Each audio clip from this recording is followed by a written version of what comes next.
प्रभु का पावन पवित्र नाम। जय गुरुदेव। स्वामी जी का कहना है शाकाहारी रहना है। स्वामी जी की बाणी है सत्यों की अगवानी है। कुदरत है तैयार खड़ी आगे तबाही बड़ी बड़ी। कुदरती मार से बचना है शाकाहारी रहना है। स्वामी जी तो बचा रहे हैं शाकाहारी बना रहे हैं। मांस ने किया खून बेमेल कब्र था नहीं है पेट। इसी से रहे बीमारी झेल मांस ने किया खून बेमेल इसी से रहे बीमारियां घेर। हाथ जोड़कर विनय हमारी हो जाए सब शाकाहारी। जय गुरुदेव। जय गुरुदेव। सर्वत्र व्यापक परम पिता परमेश्वर नामी कुल करतार बाबा जय गुरुदेव जी महाराज हमारे इस पावन कार्य को आगे बढ़ाने का काम कर रहे महाराज जी। उपस्थित समस्त हमारे जिला के जिम्मेदार प्यारे भाई, समस्त विशिष्ट अतिथिगण, सभी प्यारे भाई बहन एवं जहां तक आवाज जा रही है, आप सभी के पावन चरणों में नतमस्तक होते हुए आशीर्वाद की कामना करते हुए आप सभी को सादर जय गुरुदेव। जय गुरुदेव। परम संत बाबा जय गुरुदेव जी महाराज जो कि जन्म जन्मांतर से जब से हमारी और आप सबकी इस धरती की रचना की गई है तब से लेके अब तक ऐसी पावन शक्ति इस समूचे विश्व के पर्दे पर न आई। परम पूज्य स्वामी जी महाराज कहे हैं कि न आगे आएगी। जब वर्तमान भूत भविष्य तीनों कालों के बाद परम पिता परमेश्वर अनामी कुल करतार बाबा जय गुरुदेव जी महाराज अपने श्री मुख से कह के गए हैं, तो ऐसे महापुरुष की पावन बात को हमें और आप सभी को सुन लेना चाहिए। बाबा जय गुरुदेव जी महाराज अपने बच्चों के द्वारा आने वाले समय के दुष्प्रभाव से बचाने के लिए यह संदेश बार बार भेज रहे। महात्माओं को वर्तमान भूत भविष्य तीनों कालों की जानकारी होती। परम पिता परमेश्वर दिव्य दृष्टि से देख रहे हैं आगे इतना भयंकर समय आ रहा। परम पिता ने कहा है समय कितना खराब आ रहा। हजूर ने कहा कि आगे चलकर समूचे विश्व के पर्दे पर पानी नहीं मिलेगा, सूखा अकाल पड़ेगा। अकाल पड़ने से पूरे विश्व के पर्दे पर अन्न का एक दाना भी नहीं मिलेगा। ये गुरु महाराज अपने दिव्य दृष्टि से देख रहे। इन्होंने जो जो कहा सब होता चला जा रहा। आगे परम पूज्य स्वामी जी महाराज का कहना यह है, लाशों पे लाशों का होगा नजारा, सुनते तो जाओ संदेशा हमारा। लाशें पड़ी सड़ेंगी घर घर में, उठाने वाले मिलेंगे न यार जमाना बदलेगा। इसलिए स्वामी जी महाराज की विनती है, प्यारे भाई बहनों, विनती यह है, इस समय पर हम और आप संसार में रहते हुए नाना प्रकार के जो क्रियाकलापों में लगे हैं, इन क्रियाकलापों में लगते हुए हजूर ने कहा कि समय का संदेश आपको वक्त के अनुसार जरूर मिलेगा। जैसे महाराज विभीषण लंका में जिस तरीके से असुरों का खान पान होता, निवास कर रहे हैं, लेकिन प्रभु की तरफ उनका भी ख्याल नहीं। चल रहा है। विभीषण का थोड़ा बहुत ख्याल उधर है, लेकिन असुरों की भांत वे भी खान पान कर रहे हैं। समय आया, समय ने मोड़ ली, सीता हरण हुआ, और देखो हनुमान राम ने भेज दिए लंका में प्यारे भाई बहनों, और देखो विभीषण से मुलाकात करा दिया। विभीषण ने हनुमान ने विभीषण से कहा, कहे विभीषण, इस समय पर रामावतार हो गया है, जो 3 लोक के नाथ हैं, इस समय पर पृथ्वी पर आए हुए हैं, जिनके लिए लोग ध्यान धरते हैं। वह महापावर, वह महाशक्ति इस समय पर धरती पर उतरी हुई है। आज आप लोगों की वजह से, हम जैसे लोगों की वजह से एक लीला कर रहे हैं। आज आपकी लंका की धरती पर उन्होंने मुझे दूत बनाकर भेजा है, केवल और केवल आप जैसे सरीखे लोगों को अपनी शरण में बुलाने के लिए। ये जब हनुमान ने महाराज विभीषण को परिचय दिया, तब विभीषण के संज्ञान में आया। संवाद के तहत ये निर्णय हुआ। क्या निर्णय हुआ? अब मोहि भरोस हनुमंता, अब मोहि भरोस हनुमंता, बिनु हरि कृपा मिलहि नहीं संता। मुझे अब भरोसा है कि जब तक हरि की कृपा नहीं होती है, संत का संदेश नहीं मिलता है। ऐ मेरे प्यारे भाई और बहनों, जहां तक आवाज जा रही है, आप थोड़ा गौर से सुने, समझे, मनन विचार करें। संत का संदेश आपके बीच में आज ये अनवरत हो रहा, एक बार फिर इसकी पुनरावृत्ति हो रही है।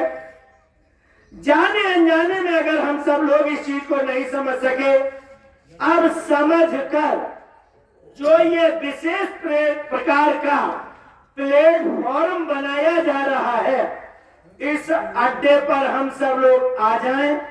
बाबा जी ने ये कह दिया है, कलयुग में कलयुग जाएगा, 1000 बरस के लिए सतयुग आएगा। बाबा जी की बात पर अगर विश्वास नहीं है, सूरदास जी की बात को देख लेना। वह कह के गए हैं 1000 साल के लिए सतयुग आएगा। इसलिए बाबा जी सबसे निवेदन, अनुनय विनय विनती प्रार्थना कर रहे हैं कि अगर आप लोगों को अब तक जानकारी नहीं हुई है, हमारे बच्चे आपके बीच में बराबर आते रहेंगे। समय जब तक रह आएगा, तब तक आपके लिए हम बराबर संदेश भेजते रहेंगे। एक बार नहीं समझोगे, 2 बार में समझ जाओगे, 2 बार नहीं समझ पाओगे, तीसरी बार में समझ लेना। अरे तीसरी बार में भी नहीं समझोगे, हम बार बार बच्चों को भेजेंगे, क्योंकि समय इतना खराब आ रहा है कि किसी का दिल और दिमाग उस समय पर काम नहीं करेगा। इसलिए बाबा जी को सुने।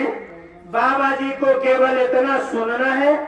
हम सब लोग जब सत्संग सुना के यहाँ से जाते हैं, अक्सर लोग यह कहते सुने गए हैं कि बाबा जय गुरुदेव जी महाराज देवी देवताओं की बात नहीं करते, ये तो केवल अपने को भगवान मानते हैं, ऐसी बातें करते हैं। ये राम और कृष्ण, नाना प्रकार के देवी और देवता, क्या ये सब अब तक पूजे जा रहे? इनकी मान्यता थी, क्या अब इनके आगे नहीं है? प्यारे भाई बहनों, आपके चरण कमलों में नतमस्तक रखते हुए इसे थोड़ा संक्षेप में करेंगे, अवधि कम है। देखिए, बात आप संक्षेप में अवश्य समझ लेंगे।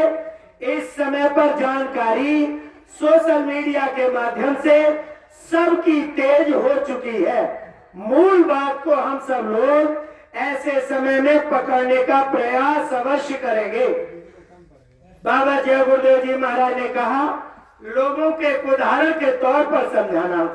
उदाहरण मेरे प्यारे भाई बहनों ये है, उदाहरण ये है, सब लोगों ने ये सुना है पढ़ाई के माध्यम से, पूरी दुनिया में जो पूरी दुनिया बनी हुई है, स्थल जो है, जमीन जो है, प्यारे भाई बहनों, एक हिस्से पर स्थल है और 3 हिस्से में पानी। ये हम लोगों ने सुना है। एक हिस्से में ये जमीन है, पूरे दुनिया का रेशियो 3 हिस्से में पानी है।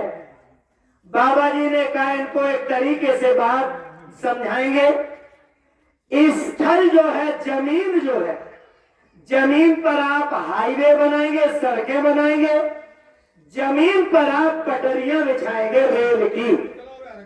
अब जमीन पर जब आप इतना साधन सुनिश्चित कर लेंगे, स्वामी जी महाराज ने कहा कि जमीन पर आप इतना साधन सुलभ हो जाएंगे, इसके बाद आपको एक लाभ मिलेगा। धरती के इस छोर से उस छोर चले जाओ, जहां तक स्थल है। स्थल के बाद ये पूरी दुनिया, प्यारे भाई बहनों, 7 महाद्वीपों में विभाजित की गई है। 7 महाद्वीप, 5 महासागरों में इसे विभाजित किया गया है। ये भी बड़े संयोग की बात है। और 7 ही गुरुओं की चर्चा होती है, 7 ही भावरें होती हैं, 7 ही दिन होते हैं। प्यारे भाई बहन, ये थोड़ा सा गौर से हम सब समझेंगे। 7 महाद्वीप हैं। हम जहां जिस स्थल पर हैं, उस पर केवल और केवल हम रेलगाड़ी में बैठकर, बस में बैठकर, कार में बैठकर केवल जमीन तक घूम सकते हैं। अगर एक दूसरे महाद्वीप में जाना है, जैसे हम लोग एशिया महाद्वीप में रहते हैं, एशिया महाद्वीप से अगर दूसरे महाद्वीप में जाना है, उसे विदेश कहते हैं। विदेश में जाने के लिए ये सड़क और ये रेलगाड़ी की पटरी, ये एक भी आपको विदेश में नहीं पहुंचाएगी। ये केवल आपके देश ही देश में घुमा सकती है। विदेश में इनकी कोई ताकत नहीं है कि जो आपको विदेश में पहुंचा दे।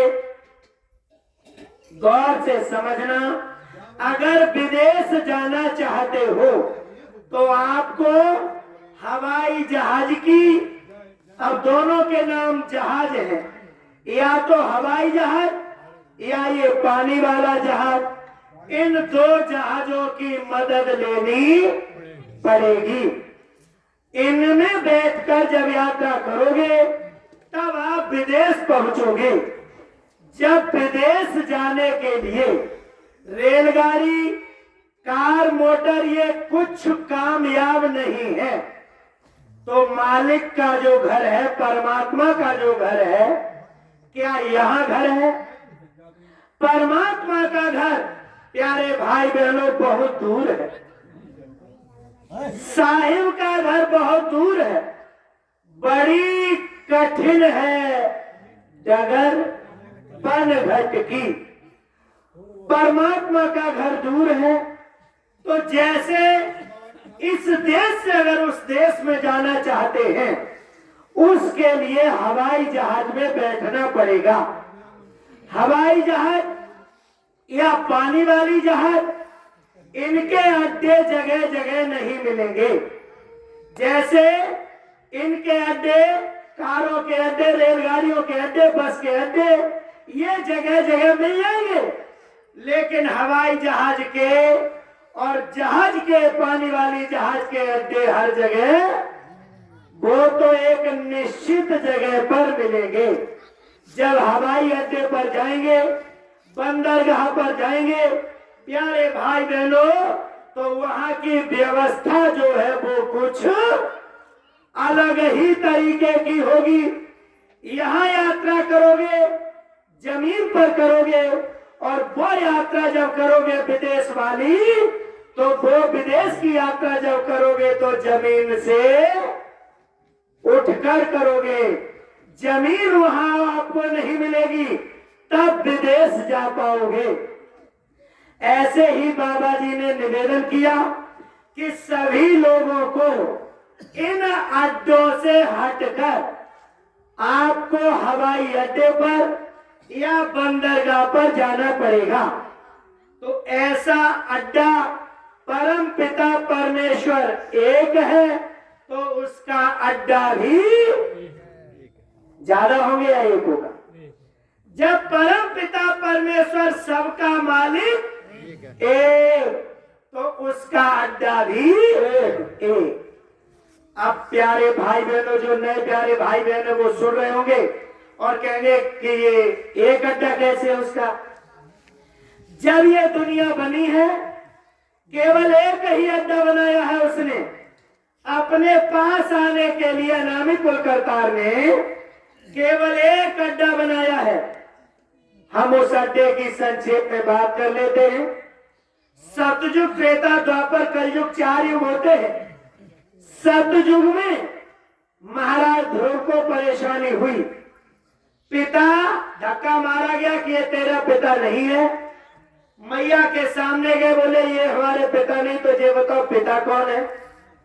मां ने परिचय दिया कि बेटा, अगर सच्चे पिता का दर्शन करना चाहते हैं तो आपको अयोध्या छोड़कर सीधे मथुरा जाना है। गौर से सुनना, सबके चरणों में विनती है। ध्रुव का आप लोगों ने सुना होगा। हमारे शास्त्री भाई बड़े गौर से कहते हैं, रोए रोए कहे ध्रुव महाराज, मैया मोई मौसी में बड़ी अच्छी टूने चलती हैं। क्यों मारा? ये तेरा पिता नहीं है, तेरा पिता है, उसे खोज ले। ध्रुव सच्चे पिता को खोजने जानने के लिए अयोध्या छोड़कर सीधे कहां गए? मथुरा गए। ये सतयुग की बात आपको बता रहा हूं। सतयुग में ध्रुव मथुरा गए तो कहां गए? जहां बाबा जी का ये आश्रम बना है, उसी के बगल में इन्होंने भजन किया, और तब ध्रुव जी ने ध्रुव लोक प्राप्त ईश्वर का दर्शन, सच्चे पिता का दर्शन किया। अगर दूसरी जगह ईश्वर के पास जाने का कोई अड्डा होता तो ध्रुव की मैया बता देती कि वहां चले जाओ, लेकिन ध्रुव की मैया ने ध्रुव को कहां भेजा? मथुरा। सबके चरण चूम के प्रार्थना है, परमात्मा है तो उसका अड्डा भी एक। ध्रुव को जब मथुरा से दर्शन हुए, तो सतयुग में जब दर्शन मथुरा से हुए, कलयुग तो बहुत गया गुजरा है, इसमें दर्शन किसी और जगह से मिल जाएंगे। इसलिए प्यारे भाई बहनों, मथुरा जैसी जगह पर तो आपको जाना पड़ेगा। ये आप अभी मान ले तो अच्छी बात है। इतना खराब समय आ रहा है, खाने के लिए अन्न का एक दाना नहीं मिलेगा। बाबा जी ने कहा उस समय सुनोगे। बिना जय गुरुदेव बोले तुम्हारा किसी का पूरे विश्व के पर्दे पर किसी का कल्याण नहीं होगा। सतयुग में प्यारे भाई बहनों प्रमाण ये मिला कि मथुरा जाना पड़ेगा। त्रेता आया। त्रेता में राम ने जब अपने भैया लखन को जिला लिया, जो हनुमान पहाड़ लेके आए संजीवन बूटी, हनुमान से कहा कि राम ने कहे हे हनुमान, इस पहाड़ को सीधे ले जाओ। बिल्कुल ये जो हमारे पिताजी आगे आ रहे हैं, उसी के बगल में इस पहाड़ को जाके रख दो। 3 लोग के नाथ हैं भगवान राम, इसलिए उन्होंने उस पहाड़ को रखवाया कि आगे चलकर इस पहाड़ से मैं काम लूंगा। जब गिरिराज जी की लोग परिक्रमा करने के लिए आएंगे, बाबा जी आश्रम बनाएंगे, वहीं से लोग गुजर के जाएंगे, बात नहीं मानेंगे बाबा जी की, लेकिन जाएंगे उसी रास्ते से, क्योंकि जन्म जन्मांतर से ये सब हमसे निवेदन करते हैं कि हे मेरे मालिक, हमारा मुक्ति मोक्ष हो जाए। इसलिए राम ने त्रेता युग में ये प्रमाणित किया कि इस पहाड़ को ले जाके और रख दो, और जब ये मंदिर से जाएंगे, मंदिर का दर्शन करेंगे, जय गुरुदेव नाम प्रभु का पढ़ेंगे, तो भाई को भाई न खालस हो और नाम जपत मंगल देसी, इनका कल्याण हो जाएगा। इसलिए त्रेता युग में राम ने पहाड़ कहाँ रखवाया? मथुरा में। मथुरा में। तो त्रेता युग से भी प्रमाण मिल गया कि बिना मथुरा से किसी का कोई काम नहीं होगा, और वही घूम रही है सारी चीज। इसके बाद जैसे द्वापर लगा, द्वापर में उन्होंने कहा कि हम स्वयं जहां बाबा जी आश्रम बनाएंगे, तो देखो प्रभु ने अवतार कहाँ लिया? हरि ने जन्म लिए, मथुरा आए जेल खाने। जेल में अवतार हो गया, जहां इनका आश्रम कृष्णनगर। इसलिए अवतार दिया कि हमारे इस जन्म स्थान को देखने के लिए आएंगे, तो इस मंदिर से होके, इस आश्रम से होके गुजरेंगे, जय गुरुदेव नाम मुंह से लेंगे। कैसे लेंगे? अजामिल की तरह नाम लेंगे, तो इनका कल्याण हो जाएगा। इसलिए द्वापर में प्रभु ने ये किया। प्यारे भाई बहनों, तो 3 युग तो जो चले गए, तीनों युगों में प्रमाण मथुरा से ही मिला। जो लोग अब तक ये बातें करते हैं कि बाबा जय गुरुदेव तो केवल पता नहीं कितनी वैसी बात करते कि देवी देवताओं की बातें नहीं करते, रामकृष्ण की बातें नहीं होती। जहां तक आवाज जा रही है, अगर इसमें कुछ गलत हो तो हमारे भाइयों से बात करना, हमसे भी बात करना। अगर सही है तो देर मत करो, जल्दी से भैया सब आगे आगे बढ़िया आगे बढ़िया, आगे आ जाओ। जय गुरुदेव। आप जरा गौर से सुनिए, संक्षेप में बताऊंगा, बातें बहुत हैं। केवल बाबा जी की मोटी मोटी चीज समझ जाए लोग। हमारा उद्देश्य हम जय गुरुदेव वालों का केवल इतना है कि अगर हमें ये चीज समझ में आ गई है, तो बाबा जी ने हमें और आप सभी को इतना उच्च कोटि का संदेश दिया है। स्वामी जी महाराज की उस कृपा दया को हम लोग समझ रहे हैं, हम लोग उस चीज से ओतप्रोत हो गए हैं, हम लोगों को ये चीज दिखाई दे रही, अच्छा क्या बुरा क्या है। इसलिए हमने और आप सभी ने, जो हम सब बाबा जी के अनुयायी हैं, इन्होंने एक संकल्प लिया है। गुरु महाराज की दया है, हम लोगों ने एक संकल्प लिया है। क्या संकल्प लिया है?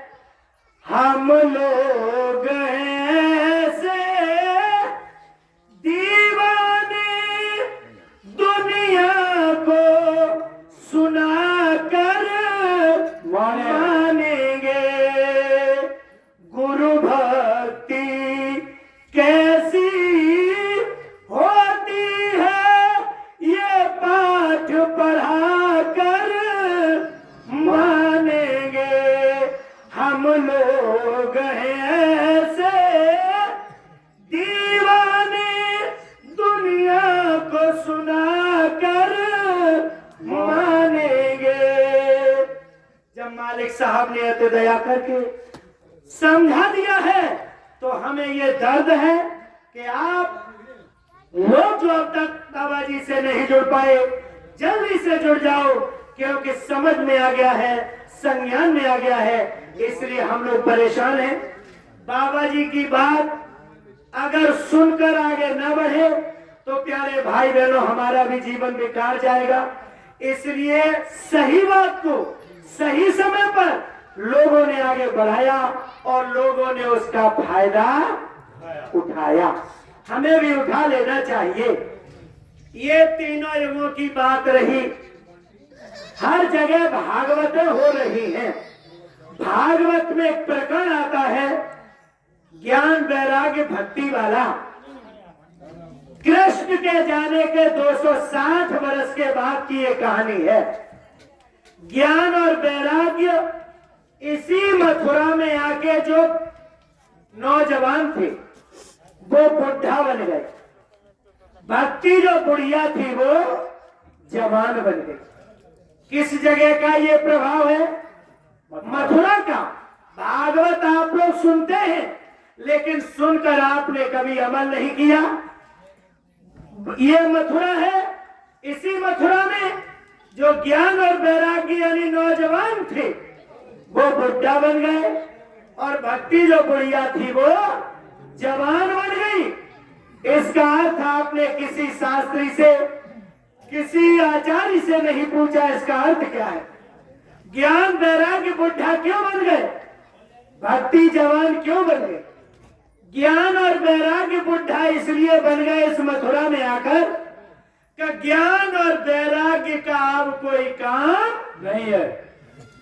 सतयुग त्रेता द्वापर में ज्ञान वैराग्य का काम है, लेकिन कलियुग में ज्ञान वैराग्य का कोई काम नहीं है। क्यों? कलियुग केवल नाम आधारा, सुमेरे सुमेरे नर उतर ही पारा। नाम का आधार है। नाम कहाँ मिलेगा? नाम रहत संतन आधीना। नाम संतों के अधीन है। ज्ञान वैराग्य इसलिए बुढ़ा बन गए। तीनों कालों में हमारा परचम लहराया, लेकिन अब कल युग में इसी मथुरा में आगे पिताओं के पिता सहंसाओं के सहंसा अनामी कुल तक करता रह रहे हैं। इसलिए ज्ञान वैराग्य ने देखा कि अब हमारा यहाँ कोई काम नहीं है। जैसे छुई मुई का पेड़ होता है, अगर कोई छू दे तो ऐसे बिल्कुल सिमट जाते हैं। मथुरा एक ऐसी जगह है जहाँ ज्ञान वैराग्य आए। कन्हैया के जाने के 260 वर्ष के बाद की बात सुना रहा हूं आपको। किसी आचार्य ने सुनाई है तो ठीक है, नहीं सुनाई तो सुन लो। कन्हैया के 260 वर्ष जाने के बाद का ये प्रकरण है।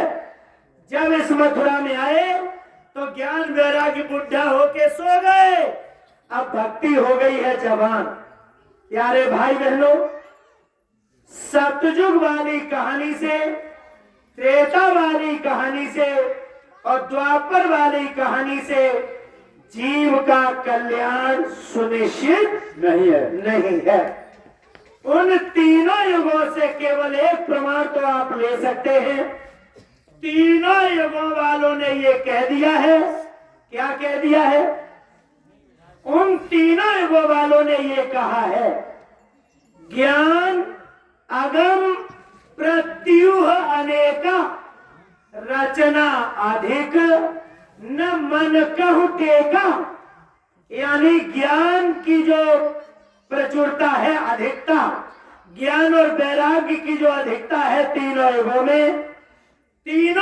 में ज्ञान की अधिकता होने के कारण जो रचना काल माया ने की है, इस रचना में मन को रोकने के लिए कोई आधार नहीं है। अब ये मन कैसे रुकेगा?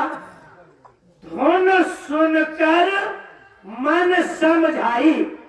केवल धुन सुनकर ये मन बस में आएगा। वो धुन क्या है? वो धुन है नाम। प्यारे भाई बहनों, वो धुन है नाम। और नाम कौन देंगे? संत देंगे।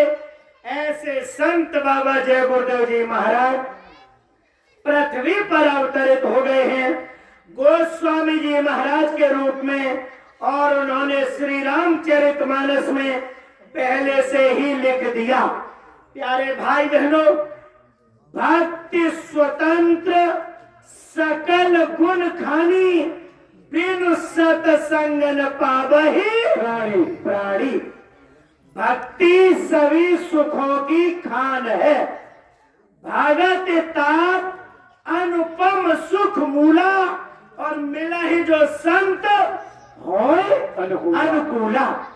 भक्ति कब मिलती है? जब हमें संत मिलते हैं तब। बिना संतों के मिले हम कभी भक्ति कर नहीं सकते, भक्ति के बारे में समझ ही नहीं पाएंगे। इसलिए संत का मिलना जरूरी है। भक्ति जवान हो गई, बुढ़िया से जवान हो गई। अब कलयुग में है काम किसका? भक्ति का। इसलिए महात्माओं की तरफ से निर्देश जारी हुआ, सतयुग त्रेता द्वापर बीता, काहू न जानी शब्द की रीता। कलयुग में स्वामी दया विचारी, प्रगट करके शब्द पुकारी। ये वही शब्द है, पोथी पढ़ पढ़ जगमुआ, पंडित भयानक कोई। 2.5 अक्षर प्रेम से पढ़े सो पंडित होए। हमें और आप सभी को ये शब्द की जानकारी खासकर कलयुग में दी जा रही। इसके लिए प्यारे भाई बहनों, सीधी सी बात है, अगर भक्ति के मार्ग पर चलना चाहते हैं तो हमें सत्संग कानों से सुनना पड़ेगा, संत के पास जाना पड़ेगा। अब प्रश्न ये आता है कि संत इस समय पर दुनिया में इतने हैं, गिनती नहीं है। अब हम जाएं तो जाएं किसके पास? सैद्धांतिक तरीकों से सुनियोजित जो बात होती है उसे मानना चाहिए। बाबा जी ने यानी गोस्वामी जी महाराज ने श्री रामचरितमानस में रास्ता निर्धारित किया कि समय का संत सतगुरु कैसा होता है। उन्होंने निर्धारित किया, गौर से सुनना मेरे प्यारे भाई बहन जो नए हैं, और सुनकर बाबा जी के रास्ते को जल्दी पकड़ो, अब देर मत करो। क्या रास्ता है? अशुभ वेशभूषण धरे, भक्षा भक्ष खाए, तेहि जोगी तेहि सिद्ध नर, पूजित कलयुग माय। गंदे लोग, नार मुई ग्रह संपत्ति नासी, मूड मुड़ाए होए सन्यासी। ये रामायण में आप लोग पढ़ सकते हैं। ऐसे गंदे लोग, अशुभ यानी गंदे लोग, अशुभ भेष सुंदर भेष को धारण कर लेंगे, और जब भेष धारण कर लेंगे, भक्षा भक्ष जे खाए, क्या खाने योग्य है क्या खाने योग्य नहीं है, सब खाते चले जाएंगे। ऐसे लोगों की कलयुग में पूजा होती है। गोस्वामी जी महाराज ने सावधान किया कि ऐसे गंदे लोग जिन्हें खान पान का भी बोध न हो, आगे उन्होंने क्लियर कर दिया, जो खान पान के बारे में बात करे वो आपका सच्चा सतगुरु है। खान पान की बात न करे, बच्चा उससे कुछ भी आपका बनने वाला नहीं है।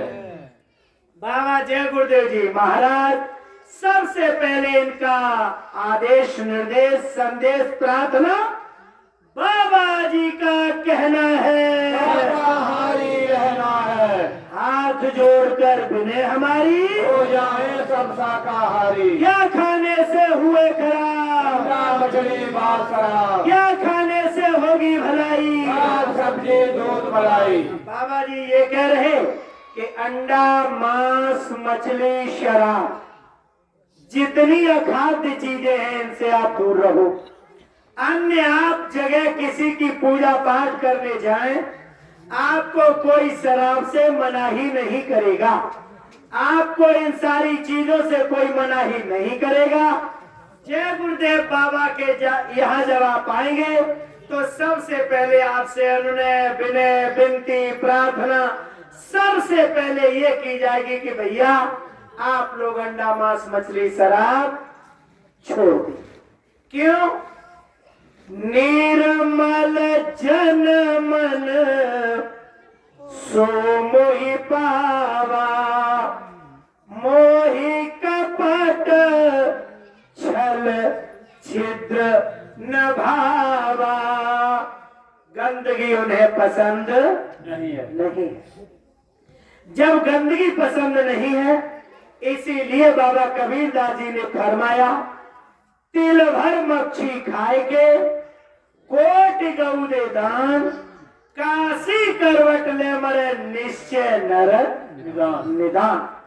मीन मास का करे आहारा, 64 जन्म गिद्ध अवतारा। कहाँ जाओगे निकलकर? इसलिए बाबा जी ने कहा कि आप लोग ये गंदी चीजों का सेवन नहीं करेंगे। जय गुरुदेव धर्म प्रचारक संस्था में आगे जब आप जुड़ जाएंगे, यहाँ जितनी गलत चीजें हैं इनसे आपको अलग कर दिया जाएगा। आराम से आप परमात्मा का भजन करेंगे। भजन करते हुए उन मूल सिद्धांतों को समझेंगे और समझकर अब आप अपने दिल में तसल्ली करेंगे कि वास्तव में ये बात बिल्कुल अपनी जगह पर सत्य है, सही है। अगर सही ना होती तो देखो इतने लोग बाबा जी के पीछे लगकर और देखो ये सदरी पहनकर प्रचार प्रसार में लगे हुए हैं। तो देखो बाबा जय गुरुदेव जी महाराज ने कहा, ये हम आपको अड्डा बता रहे थे, चारों युगों के ये अड्डे। और देखो भक्ति जवान हुई है मथुरा में, ज्ञान वैराग्य बुढ़ा हो गए हैं। ज्ञान वैराग्य के रास्ते पर चलकर अगर बुढ़े का सहारा आप लेंगे तो आपको कहीं पहुंचाएगा नहीं पहुंचा पाएगा। भक्ति जवान है, आप उसके पीछे हो लीजिएगा, धीरे से आपको पहुंचा देगी। इसलिए प्यारे भाई बहनों, ज्ञान वैराग्य के पीछे अगर पड़े रहोगे तो कुछ भी मिलने वाला नहीं है। तो बुढ़े हो गए पड़े ऐसे। भक्ति से आपको मिलेगा। और भक्ति के लिए अगर आपको ये अपना आगे रास्ता तय करना है तो आपको सत्संग तो सुनना पड़ेगा। सत्संग अगर नहीं सुनोगे तो इसके लिए उन्होंने निर्धारित नियम किया है, जिन हरि कथा सुनी नहीं काना, श्रवण रंध्र यही भवन समाना। जिन्होंने हरि की कथा इन कानों से नहीं सुनी, ऐसे कान जैसे सांप का बिल होता है ऐसे ये माने जाएंगे। हरि की कथा सुनना चाहिए। अब हरि की कथा कब सुनोगे? प्यारे भाई बहनों, सीधा सिद्धांत है, बिनु सत्संगन हरि कथा, बिना सत्संग के हरि की कथा नहीं मिलेगी। राम कथा के तहि अधिकारी, जिन कहो सत्संगत अति प्यारी। देवी जागरण, भागवत, अखंड रामायण, चारवीर बाबा की जोत, एक का भी नहीं कहीं वर्णन है। क्या लिखा? अगर कथा हरि की सुननी है तो आपको सत्संग सुनना पड़ेगा। ये दुनिया के क्रियाकलापों का कहीं वर्णन नहीं है। जब कहीं वर्णन नहीं है, पीछे काय को पड़े हो, ये सब वर्णन जो है ये ज्ञान वैराग्य के दायरे में आते हैं। ज्ञान वैराग्य बुढ़े होकर पड़े हैं, अरे बुढ़े लोगों से प्यारे भाई बहनों जो अचेत अवस्था में हैं, उनसे अब आपकी गाड़ी नहीं खींचेगी। गाड़ी अब भक्ति रूपी ये इंजन खींचेगी प्यारे भाई बहनों, तब खींचेगी। तो भक्ति कलयुग में यानी प्रमुख है। भक्ति के माध्यम से आपकी गाड़ी आगे जाएगी। पुरुष प्रधान जरूर है, लेकिन पुरुष प्रधान से गाड़ी आगे नहीं जाएगी। भक्ति जो है वो संतों के चरणों की राशि है, इसी के माध्यम से गाड़ी आगे जाएगी। ज्ञान अगम बहुत कठिन है, इसके रास्ते से बात नहीं बनेगी। प्रभु श्री राम ने मना कर दिया है। क्या कह दिया है? अगर राम की बात मानोगे तो सुन लो। राम ने ये कह दिया है, अगर ज्ञान और वैराग्य के द्वारा मेरे पास आओगे, भक्ति अगर आपके पास नहीं हुई, तो मेरे दरवाजे से तुम्हें धक्के मार के बाहर भगा दिया जाएगा। बिना भक्ति के हमारे यहाँ कोई एंट्री नहीं है। पढ़ो श्री रामचरितमानस। इसलिए ज्ञान और वैराग्य से ना तो किसी को मिला और ना किसी को मिलेगा। अच्छे से समझ लो, ये बाबा जी ने संदेश भेजा है। इसलिए प्यारे भाई बहनों कहा गया, हारे ऋषि मुनि धर ध्यान।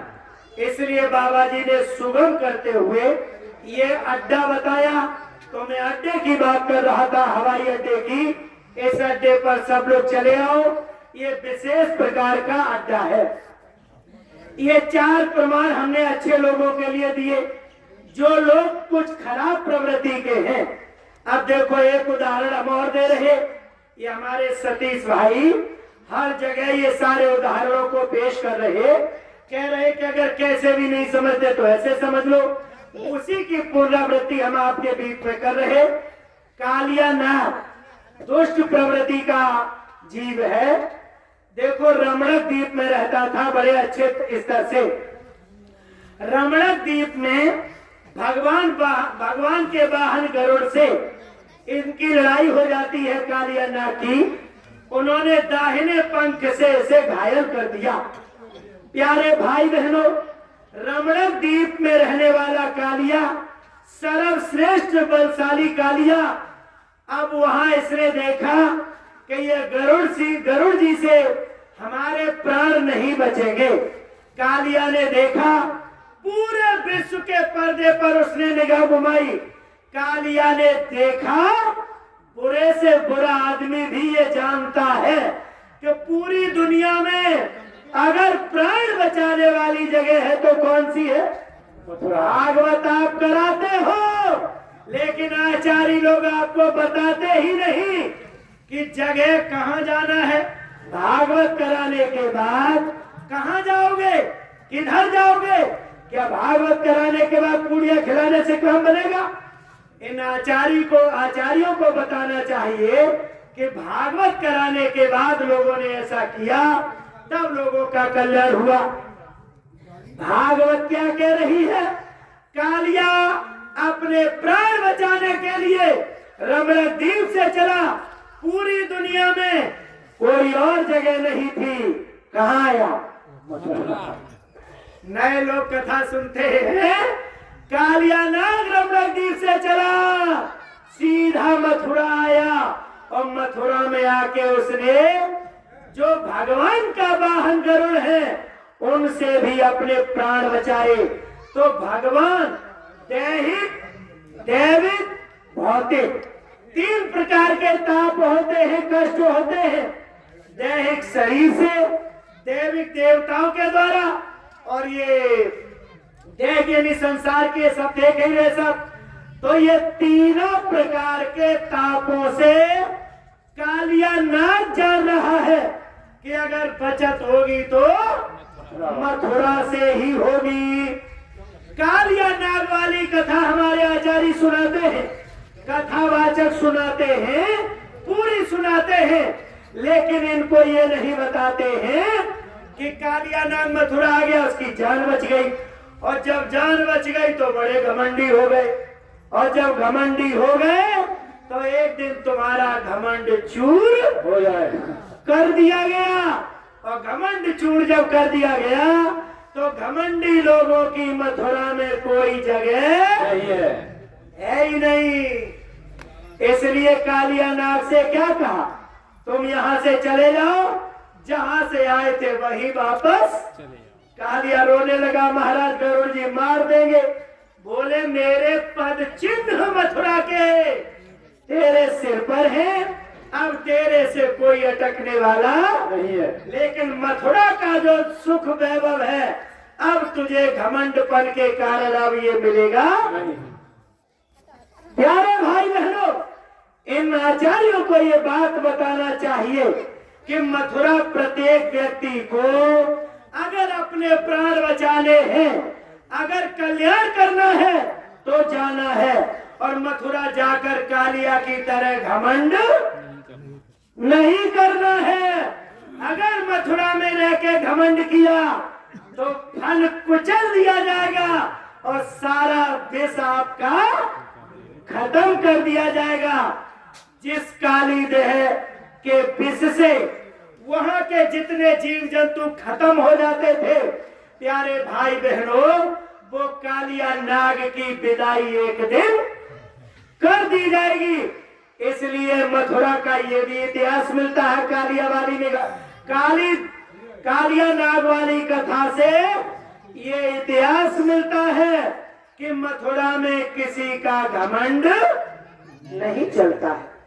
परमात्मा के दरबार में अगर जाओगे, परमात्मा का भोजन क्या है? अहम घमंड। ईश्वर के दरबार में अगर जाओगे तो तुच्छ होके जाओगे। नानक साहब ने कहा, नानक नन्ना हुई रहे ज्यों घासन मधु, बड़ी घास जल जाएगी धूप खूब की छोटे बन जाओ। मथुरा में छोटे बनना सिखाया जाता। और जब छोटे बन जाओगे, देखो प्यारे भाई बहनों, ये महात्मा एक नजीर देते हैं। छोटी यानी चींटी होती है, छोटी चींटी हर जगह चली जाएगी, उसके लिए कोई किसी का पहरा कामयाब नहीं है। सबसे छोटी होती है धूल। धूल एक ऐसी चीज है कि राजा के मुकुट पर भी पड़ जाती है। अगर छोटे बन जाओगे प्यारे भाई बहनों, कल्याण हो जाएगा। बड़े बने रहोगे तो कुछ भी मिलने वाला नहीं है। इसलिए देखो यहाँ पर जो हम नजीरें दे रहे हैं, नए प्यारे भाई बहन जो समझदार हैं, इनके दिल दिमाग में एक बात आ रही है कि जो ये जय गुरुदेव वाले समझा रहे, बात तो ठीक लग रही है, लेकिन इतने इतने बड़े कथावाचक हैं, क्या ये सब ऐसे ही हैं? ये क्यों नहीं ये बात बता रहे हैं? जय गुरुदेव वाले क्यों बता रहे हैं? प्यारे भाई बहनों, हर एंगल पर बात कर ले, हर कोण पर बात कर ले, बड़े बड़े कथावाचक, किसी की निंदा बुराई नहीं है। जब ये स्वामी जी महाराज इसी कलयुग में श्री रामचरितमानस लिख रहे थे, उस समय पर इन्होंने एक दोहा लिखा। श्री रामचरितमानस लिखते समय क्या लिखा? जे श्रद्धा संबल रहित, कहीं से आओ गिरेगी यहीं आके। जे श्रद्धा संबल रहित, नहीं संतन कर साथ, तिन कहु मानस यगमयति, जिनहिं न प्रिय रघुनाथ। जिनके अंदर श्रद्धा नहीं होगी, संतों के पास नहीं जाएंगे, रामचरितमानस ये लोग दुनिया के कभी समझ नहीं पाएंगे। संत के पास जब जाओगे तभी रामचरितमानस समझ में आएगी। प्यारे भाई बहन, ये संतों के पास बड़े बड़े कथावाचक जाते नहीं, स्वयं पढ़ लेते हैं। और पढ़ लेने के बाद जो इनके गुरु लोग हैं, उन गुरुओं का इतिहास देख लो। बड़े बड़े लोग हैं, उनका इतिहास खंगाल के देख लो, आज उनका स्थान कहाँ है।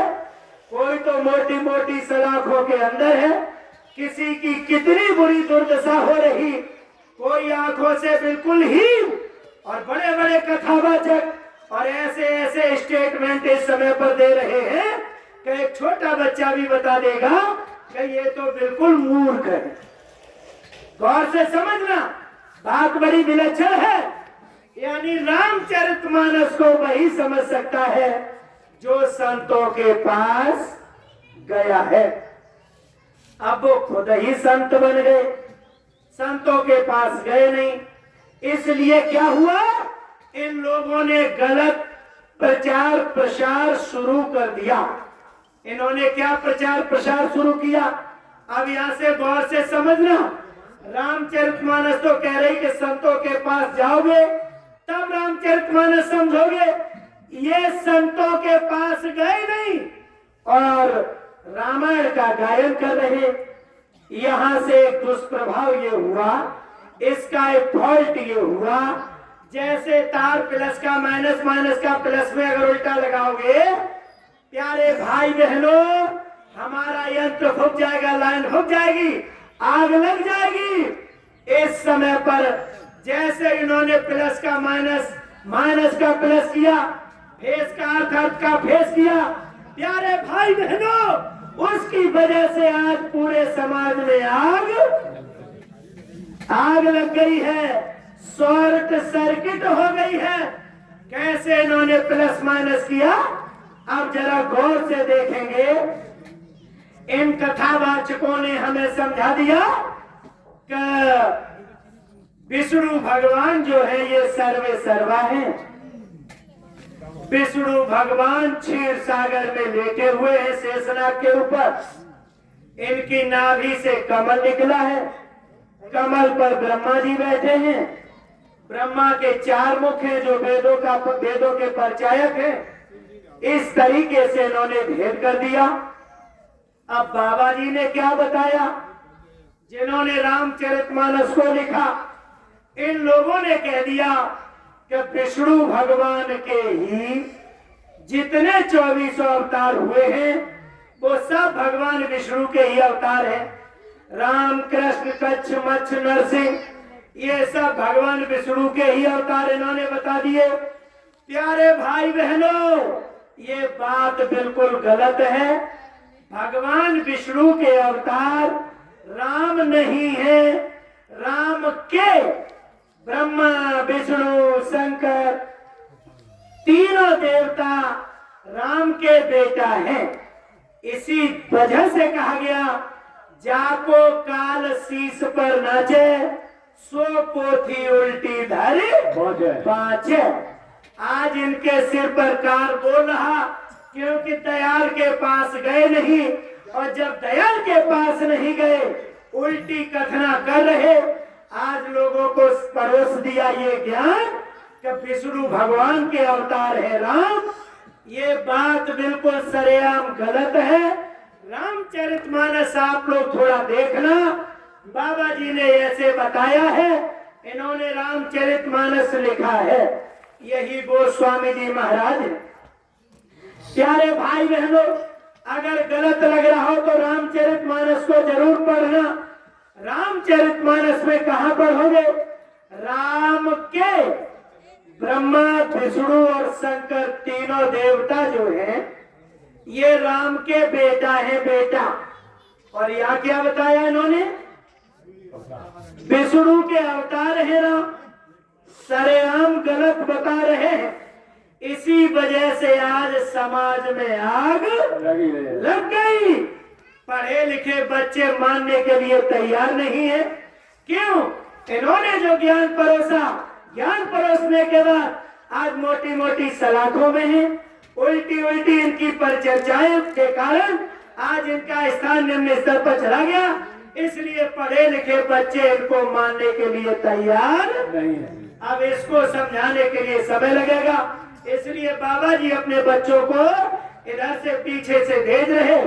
अब देखो, घाव हो गया लंबा, बीमारी हो गई बड़ी, तो दवाई जब लगाई जाएगी तो धीरे ही धीरे दवाई से ये घाव भरेगा। ये लंबी बीमारी है, इसलिए समय लगेगा। आईसीयू में बाबा जी धीरे धीरे इसका इलाज कर रहे हैं। पूर्ण रूप से ये बीमारी ठीक होने वाली है कब? जब ये कलयुग में लग जाएगा सतयुग, उसी दिन हमारी बीमारी पूर्ण रूप से सही हो जाएगी। प्यारे भाई बहनों, तो नए लोग जो है सुन रहे हैं वो रामायण में पढ़ना, जहाँ मन शत्रुपा का वर्णन है वहां पर आप देखेंगे ब्रह्मा विष्णु और शंकर तीनों राम के बेटा दिखाए गए हैं। पर राम पिता है, ब्रह्मा विष्णु तीनों देवता इनके बेटा है। सीता जी ब्रह्मा विष्णु शंकर तीनों देवताओं की मां है। ये आप रामचरितमानस में पढ़ लेना। एक जगह तो आपको ये मिल जाएगा, दूसरी जगह जब सती मोह की बात आएगी पार्वती वाली, वहां पढ़ लेना राम अकेले हैं, ब्रह्मा विष्णु शंकर तीनों देवता। गोस्वामी जी महाराज ने लिखा ये तीनों देवता राम के चरण कमलों की वंदना कर रहे हैं। एक जगह तीनों देवताओं का वहां भी नाम आया, आप पढ़ लेना मेरे प्यारे भाई बहनों। इसके बाद जब हनुमान लंका में गए हैं और उस समय पर जब रावण से संवाद हुआ, तो उस समय पर हनुमान ने रावण से कहा कि हे रावण, अब तुझे ब्रह्मा विष्णु और शंकर भी नहीं बचा सकते। वहां भी ये लिखा है, ब्रह्मा विष्णु शंकर तीनों देवताओं का नाम वहां भी आया। आप जगह जगह ये नाम देख सकते हैं, यानी ब्रह्मा विष्णु शंकर तीनों देवता ये राम के बेटा है, जगह जगह से प्रमाणित है। अब एक जगह हम आपको और बताए दे रहे, ये महर्षि वाल्मीकि ब्रह्म के समान हैं, राम से बड़े हैं। अब देखो बात चल रही है ऊपर की तरफ, इतना आपने समझ लिया। ब्रह्मा विष्णु शंकर तीनों देवता राम के बेटा हैं। ये तीन देवता यहाँ की, ब्रह्मा का काम है सृष्टि की रचना करते हैं, विष्णु का काम है पालन पोषण करते हैं, और शंकर जी का काम है कि सृष्टि का संहार करते हैं। लेकिन मुक्ति मोक्ष की तीनों देवताओं से कोई उम्मीद नहीं है। मत लगाना। मुक्ति मोक्ष कैसे मिलेगी, कहाँ मिलेगी? अब देखो इस तरह से आगे हम लोग बढ़ते हैं। आपने अड्डा देख लिया, हवाई अड्डे से अगर उड़ना चाहते हो विदेश के लिए तो हमने ये आपको प्रमाण दे दिए। मथुरा तो आपको जाना पड़ेगा, हवाई अड्डे पर जाना पड़ेगा, तब आप उस हवाई जहाज में बैठ के सैर करेंगे। अब हवाई जहाज की तरफ हम लोग रुख करते हैं। वो हवाई जहाज क्या है मेरे प्यारे भाई बहनों?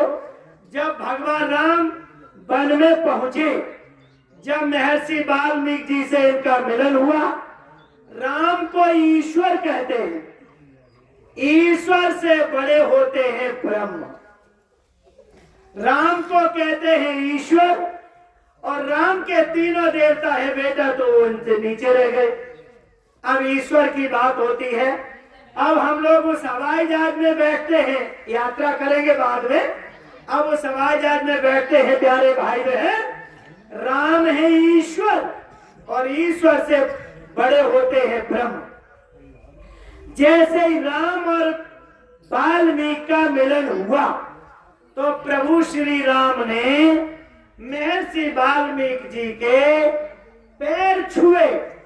प्यारे भाई बहनों, जब पैर छुए तब राम ने कहा कि हे मुनिवर, आज आपका दर्शन पाके मैं धन्य हो गया।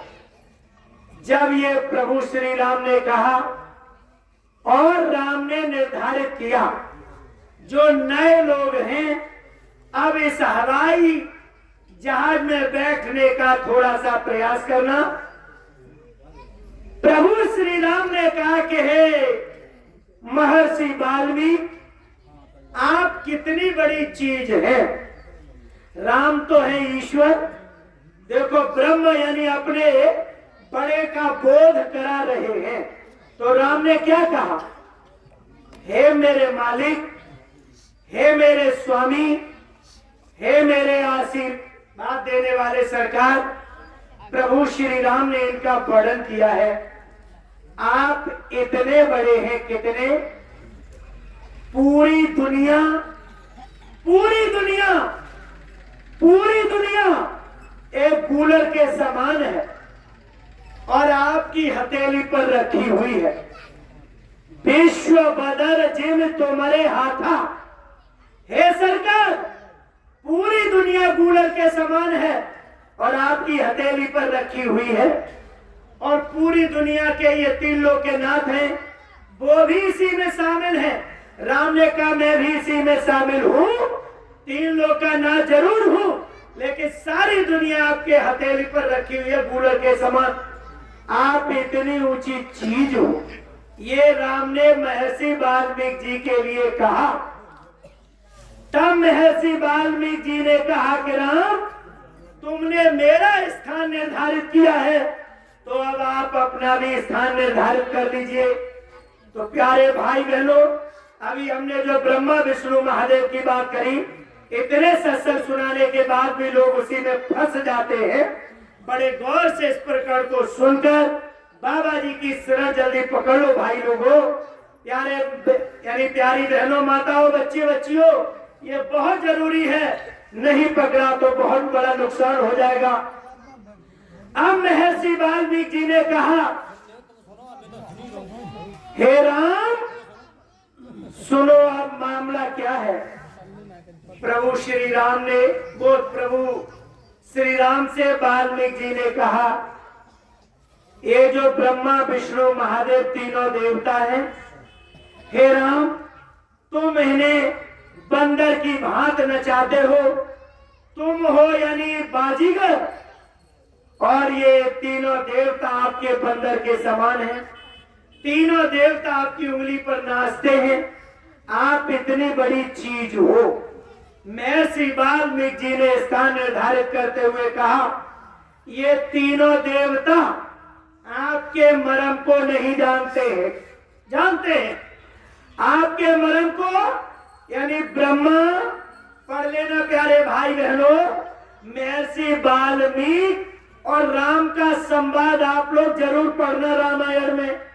महर्षि वाल्मीकि जी ने कहा है कि ब्रह्मा विष्णु और शंकर तीनों देवता आपके बारे में कुछ भी नहीं जानते हैं। प्यारे भाई बहनों, ये वाल्मीकि जी ने क्लियर किया। जब ब्रह्मा विष्णु महादेव तीनों राम के बारे में नहीं जानते हैं, राम है ईश्वर, ईश्वर से बड़े हैं ब्रह्म, तो बताओ अब ब्रह्म की बात कैसे आएगी सामने। इसलिए वहां पर निर्धारित किया, 3 लोग के नाथ होने के कारण जिस पर आप दया कर देंगे समझ जाएगा। जान है वो जय देव जनाई, और जानत तुम्हें आगे तुम जीव को समझाने का प्रयास करोगे, इसे बता दोगे कि संत की गति क्या होती है।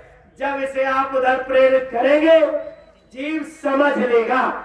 प्रभु श्री राम के लिए ये आदेश है कि जब इस पृथ्वी पर संत आएंगे तो इन जीवों को आप उनके लिए उनकी तरफ प्रेरित करेंगे।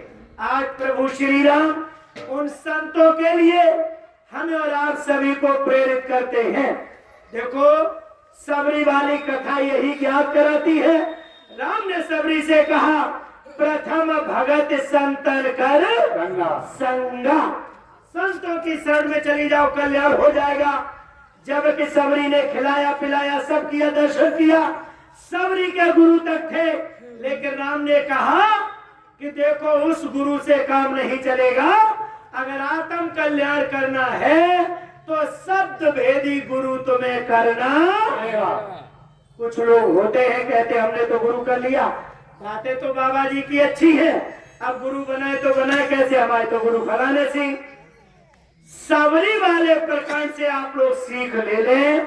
सबरी के गुरु मतंग ऋषि थे। प्यारे भाई बहनों, राम ने खुद कहा, आप अगर आत्म कल्याण चाहती हो सबरी, तो तुम्हें संत के पास जाना पड़ेगा। उसे गुरु बनाना पड़ेगा, यानी संत को गुरु बनाना पड़ेगा। लोग कहेंगे कि तूने तो ब्रह्म का दर्शन किया, अरे फिर तू इन महात्माओं के चक्कर में क्यों पड़ी है? तो राम ने आगे कह दिया, सातों सौ में जग देखा, मोते अधिक संत कर लिखा। हे सबरी, आगे लोग कहेंगे कि तूने जब ब्रह्म का दर्शन कर लिया, अब महात्मा के चक्कर में क्यों पड़ी है? अरे मतंग ऋषि चले गए छोड़ के, ये भी चले जाएंगे। उन्होंने कहा कि सबरी, मतंग ऋषि अलग थे और संत जो होते हैं वो मतंग ऋषि कैसे थे? हद के गुरु और है, बेहद के गुरु और, जब बेहद के गुरु मिले तब लगे ठिकाना छोड़। जब बेहद के गुरु मिलेंगे तब ठिकाना लगेगा।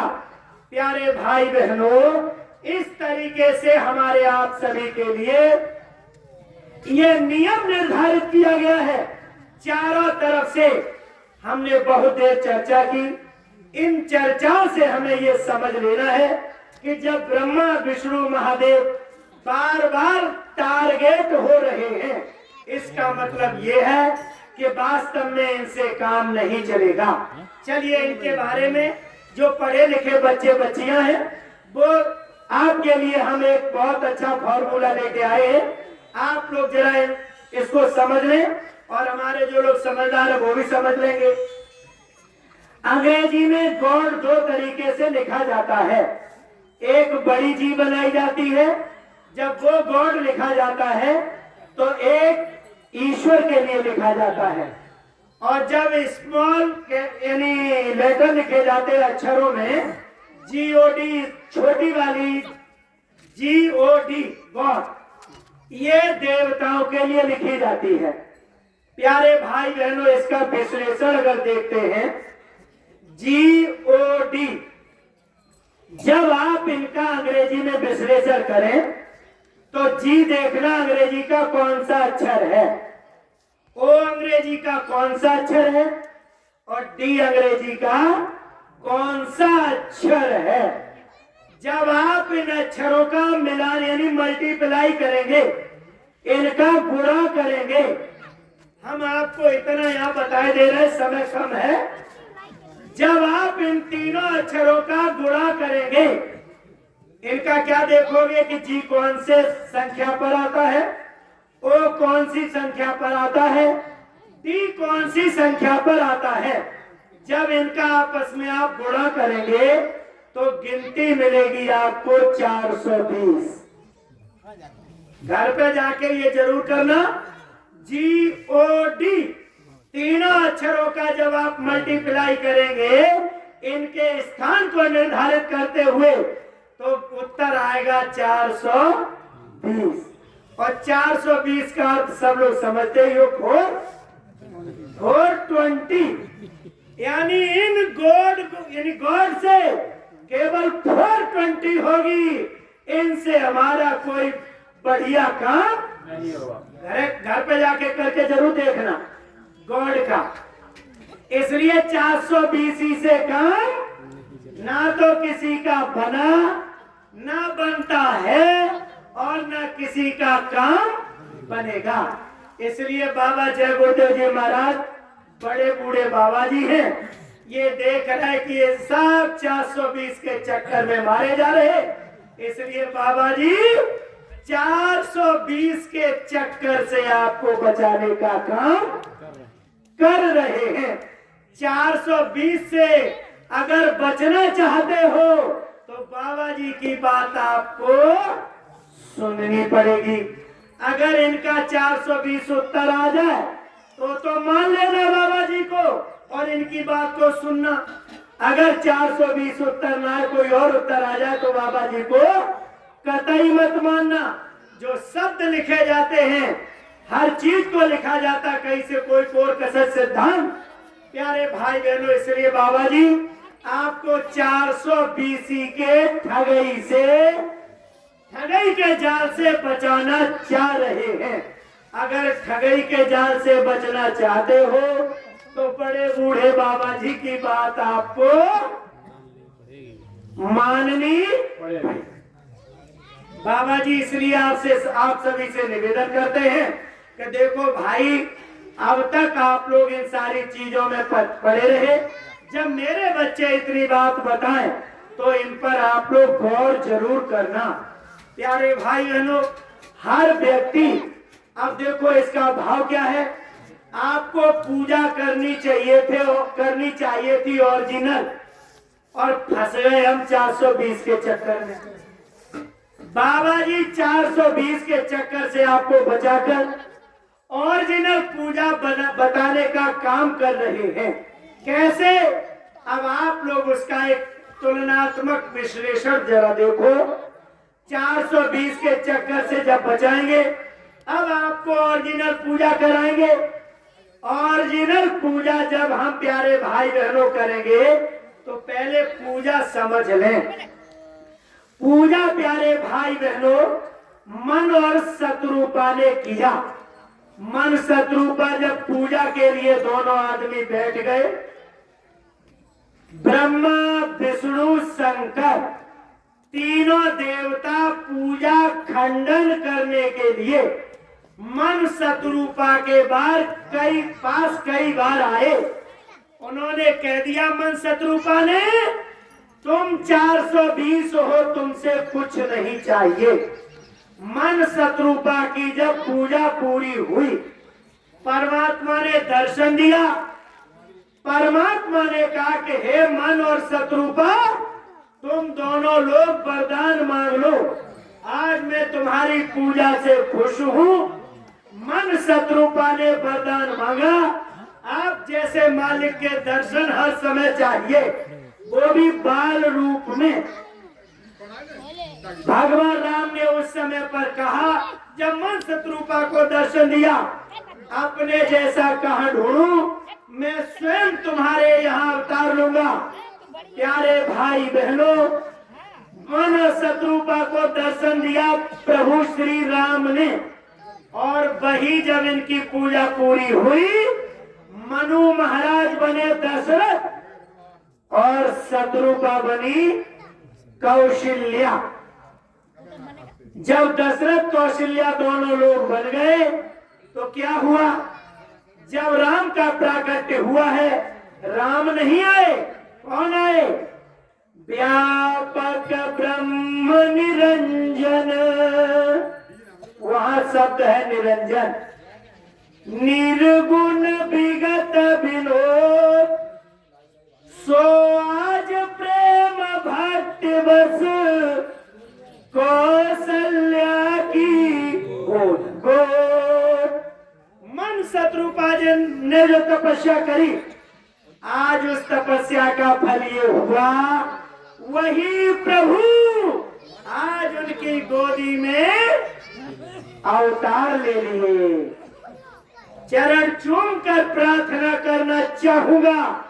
मन और शत्रुपा ने पूजा किया, पूजा का फल ये हुआ कि आज उस तीन लोक के नाथ को आज देखो बाल रूप में अपनी छाती से लगाए हैं, और उन्हें मैया कौशल्या सर्वस्व न्यौछावर कर बैठी है। गौर से सुनना, अगर पूजा करना चाहते हो, मेरी माताएं बहनें सुन ले, हमारे भाई बंधु सुन ले, जो आप मंदिरों में पूजा पाठ कर रहे हो, इस पूजा पाठ का मन और शत्रुपा की तरह लाभ मिलना चाहिए। प्रभु आपके गोदी में खेले, ऐसा लाभ आपको मिलना चाहिए तो आपकी पूजा है। अन्यथा की स्थिति में ये पूजा हमारी पूजा नहीं है। ये पूजा कैसी है? ये पूजा ऐसी है, लोगों ने पूजा किया, अच्छा बताओ क्या चाहिए? हमें ये चाहिए कि हम अमर हो जाए, हमें ये चाहिए, हमें ये हो जाए। लोगों ने वरदान मांगे, उल्टे काम किए, राक्षस बने ऐसे लोग। और फिर उनके लिए प्यारे भाई बहनों तीर तलवार चलानी पड़ी। ऐसी पूजा मत करो। कौन सी पूजा मत करो?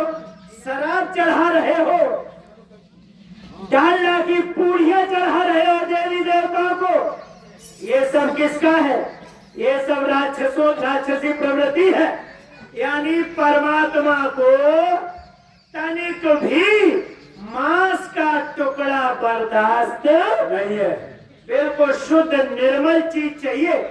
ये तो केवल फूल के भूखे हैं, केवल भाव के भूखे हैं। ये आपकी शराब के भूखे नहीं है। और वहां चढ़ाया जाता है पौआ, वहां चढ़ाई जाती शराब। देवी मैया इस पौआ से खुश होंगी, फलाने देवता इससे खुश होंगे। प्यारे भाई बहनों, कोई उंगली काट रहा, कोई किसी की गर्दन काट रहा, बलि दे रहा। ये सब काम किनके हैं? ये काम है असुरों के। असुरी प्रवृत्ति अगर करोगे आपको शक्ति मिल जाएगी, लेकिन वही परमात्मा फिर आपको दूसरी तरफ से वरदान भी दे देगा और दूसरी तरफ से आपका कत्ल भी। जैसे आप कत्ल कर रहे हो ऐसे आपका भी कत्ल हो जाएगा। पूजा अगर करते हो मन शत्रुपा की तरह करो कि प्रभु आपकी गोदी में ही अवतार ले ले। तो अगर ओरिजिनल पूजा करना चाहते हो तो और सुनो ओरिजिनल पूजा। मन और शत्रुपा ने ओरिजिनल पूजा किया, ब्रह्मा विष्णु महादेव को किनारे कर दिया। प्रभु की पूजा करने के बाद आज उनको ऐसे लगा रहे हैं और बड़े खुश हो रहे हैं। मैया का बाप शल्य इतना है कौशल्या का। प्यारे भाई बहनों गौर से समझना, जब प्रभु श्री राम का अवतार हुआ तो ये ब्रह्मा विष्णु महादेव तीनों देवता चले आए कि मैया नेक लल्ला को दिखा दे, नेक लल्ला को दिखा दे। अगर ओरिजिनल पूजा कर लोगे ये शंकर भोले बाबा, जब भगवान कन्हैया अपनी यहाँ बाल लीला करेंगे तो शंकर भोले बब्बा को धोती पहननी पड़ेगी। रासलीला को देखने के लिए हमारे पिताजी रासलीला कर रहे हैं तो उन्हें भी बहू बनना पड़ेगा। ये आपने सुना होगा। कृष्ण के दर्शन के लिए आपको महात्मा बनना पड़ेगा और वही यशोदा के घर के सामने धूनी रमा लेनी पड़ेगी, क्योंकि दर्शन यशोदा करा नहीं रही, क्योंकि हो सकता कोई राक्षस न हो। प्यारे भाई बहनों, ऐसी पूजा करो प्रभु आपकी गोदी में हो और ये ब्रह्मा विष्णु महादेव आपके यहाँ हाजिरी लगाए। ऐसी पूजा करो तो ठीक है, ऐसी पूजा मत करो। वे वरदान दे और फिर वे आपको, शंकर जी ने वरदान दे दिया कि जाओ भस्मासुर को के साथ भस्म भस्म, और उन्होंने फिर देखो एक तरफ से दूसरा काम कर दिया, वही भस्म। कहने का मतलब ब्रह्मा ने बहुत से लोगों को वरदान दिया और धीरे से इधर खत्म। ऐसी पूजा मत करो। और ऐसी ही पूजा आज समाज में देवी जागरण हो रहा तो उसमें पौआ, जारवीर बाबा की ज्योति बज रही तो उसमें पौआ, कोई हवन प्रक्रिया हो रही तो उसमें पौआ। अब बिना शराब की आपकी पूजा ही नहीं है। ये सब काम किसके हैं? ये सब काम है असुरों के। प्यारे भाई बहनों, पूजा मन शत्रुपा की तरह करनी है कि ये देवता आपके दरवाजे पर चक्कर काटे। क्या हुआ?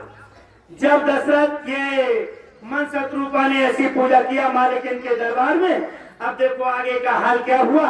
आगे का हाल आप लोगों ने सुना है जगह जगह पर। केवल एक बात हम आपके बीच में रखेंगे। एक बार देखो कौशल्या मैया ने क्या किया, ये रामायण में आप लोग पढ़ना। पूजा कैसी करोगे ये केवल आपको समझना है। एक बार जननी अनवाए कर सिंगार पलन पौढ़ाए।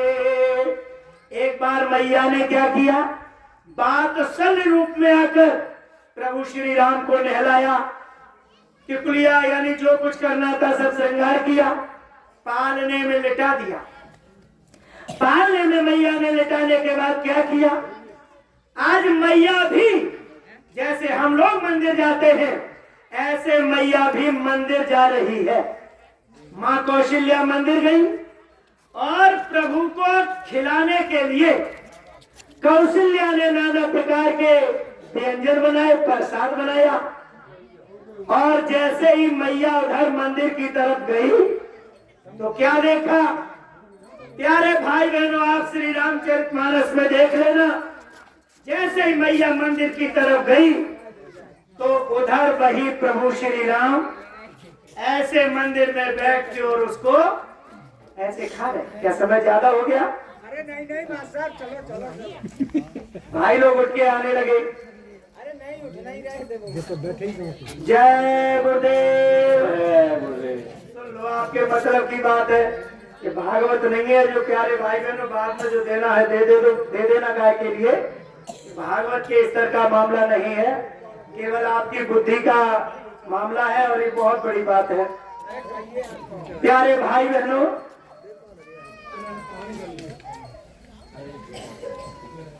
आज मैया ने जैसे ही मंदिर की तरफ प्रस्थान किया, प्रभु श्री राम वहां पहले से ही खा रहे। मैया को बड़ा आश्चर्य हुआ, अरे इसे तो मैं उधर पालने में छोड़ के आई थी, ये यहाँ कैसे आ गया? अब जैसे ही मैया पालने के पास गई, प्यारे भाई बहनों, वहां राम सो रहे हैं। फिर मैया ने देखा ये क्या हुआ, मैया खट से गई।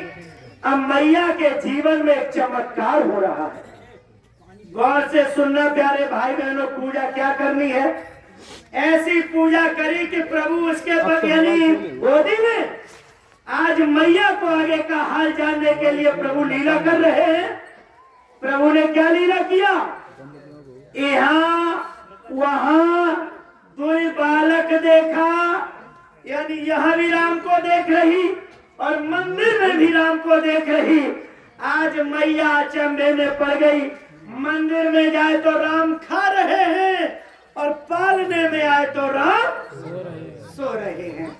मैया जब चक्कर में पड़ गई, मामला क्या है, जब प्रभु ने देखा कि मैया चक्कर में है, सोई उन्होंने हंस दिया और जैसे ही हंसे पूरा ब्रह्मांड उनके मुंह में दिखाई।